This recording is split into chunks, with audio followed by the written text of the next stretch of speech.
नमस्कार दोस्तों, मैं प्रेम प्रकाश आप सभी का स्वागत करता हूं आपके अपने YouTube चैनल आइडिया स्टाइल्स में। दोस्तों, आज मैं पॉलिटी के एक टॉपिक को लेकर आया हूं जिसका नाम है प्रस्तावना।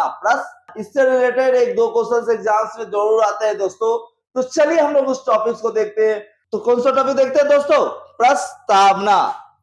ओके, तो प्रस्तावना यानी प्रस्तावना के हम लोग अगर देखें तो प्रस्तावना को इंग्लिश में कहीं पे भी आपको ये भी लिखा जाएगा प्रेम्बल कैसे कहते हैं, तो इसके बारे में देखते हैं। उद्देश्य प्रस्ताव जो हम लोग बात कर रहे हैं, ये बाद में क्या बन गया था? अभी जो पेश हुआ तो उद्देश्य प्रस्ताव था, बाद में क्या बन गया था? प्रस्तावना बन गया था। पंडित जवाहरलाल नेहरू ने 13 दिसंबर 1946 को संविधान सभा में पेश किया था। किसको पेश किया था? तो उद्देश्य का प्रस्ताव को किसने पेश किया था? पंडित जवाहरलाल नेहरू ने। कहां पेश किया था? तो संविधान सभा में। अब क्वेश्चन है, संविधान सभा ने इसे पास कब किया होगा? संविधान सभा ने इसे पास किया था 22 जनवरी 1900 को। किसे पास किया था? तो 22 जनवरी 1947 को पास किसे किया था? तो उद्देश्य का प्रस्ताव को किसने, ठीक है, किसने किया था? तो जवाहरलाल नेहरू ने पेश किया, पास संविधान सभा ने किया। इसका स्रोत क्या है, मतलब कि कहां से ये लिया, कहां से गया है? ये लिया कहां से गया? स्रोत की अगर हम लोग बात कर ले तो स्रोत जो है इसका लेने का वो है प्रस्तावना का विचार जो हम लोग कहां से लिए थे? यूएसए से। यूएसए अमेरिका से हम लोगों ने प्रस्तावना का विचार लिया गया है। और इसकी बात अगर कर ले, लेकिन अगर हम लोग कहें इसकी भाषा और थीम कहां से है, ये ऑस्ट्रेलिया से ली गई। कहां से ली गई है? ऑस्ट्रेलिया से। विचार कहां से दोस्तों? यूएसए। भाषा ऑस्ट्रेलिया, विचार यूएसए। एग्जाम्स में क्वेश्चन आता रहता है दोस्तों, ये क्वेश्चन, ये सब एग्जाम्स के क्वेश्चन है। अब क्वेश्चन ये आता है कि प्रस्तावना को परिचय पत्र की संज्ञा किसने दी? प्रस्तावना को परिचय पत्र की संज्ञा किसने दी? तो इसके लिए हम लोग देखें तो परिचय पत्र की संज्ञा देने के लिए प्रसिद्ध न्यायविद एन ए पालकीवाला ने प्रस्तावना को क्या कहा था? संविधान का परिचय पत्र कहा था। किसने कहा था? एन ए पालकीवाला ने। जस्टिस एन ए पालकीवाला ने प्रस्तावना को क्या कहा था? संविधान का परिचय पत्र, the identity card of the constitution.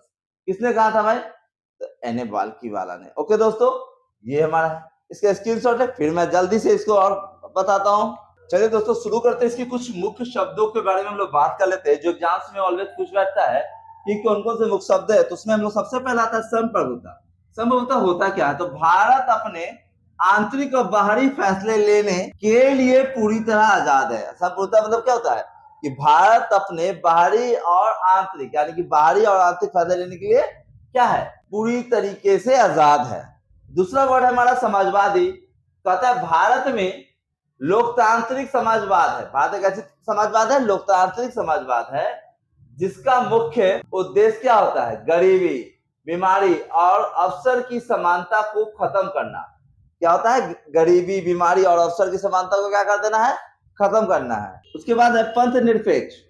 देश के सभी धर्मों को एक बराबर समझना और उसको संरक्षण मिलेगा।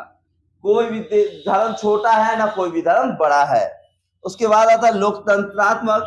इसमें कहता है शासन की सर्वोच्च शक्ति किसके हाथों में होती है? जनता के हाथों में। सरकार कौन चुनता है? जनता चुनता है दोस्तों।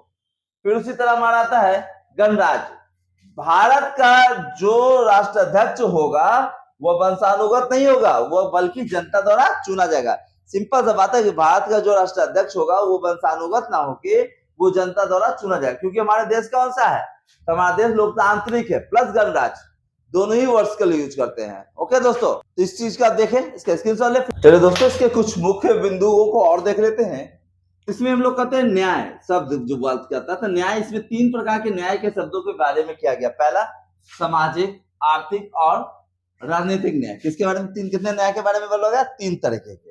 उसके बाद स्वतंत्रता के शब्दों की बात कर ले तो स्वतंत्रता के शब्द में 5 प्रकार की स्वतंत्रता के बारे में बताया। पहला विचार, अभिव्यक्ति, विश्वास, धर्म और उपासना। धर्म और उपासना के बारे में बताया है। उसके बाद अगर हम लोग बोले समता में तो 2 प्रकार के, प्रतिष्ठा और अवसर की समता। प्रतिष्ठा और अवसर की समता। बंधुत्व में इसने बताया है भाईचारा और देश में एकता व अखंडता। भाईचारा और देश की एकता व अखंडता के बारे में बताया गया है।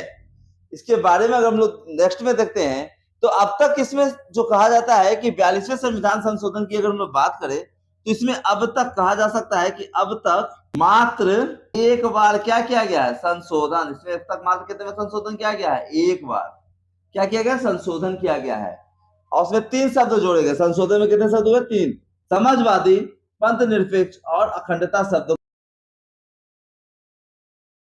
में जोड़ा गया है। ओके दोस्तों,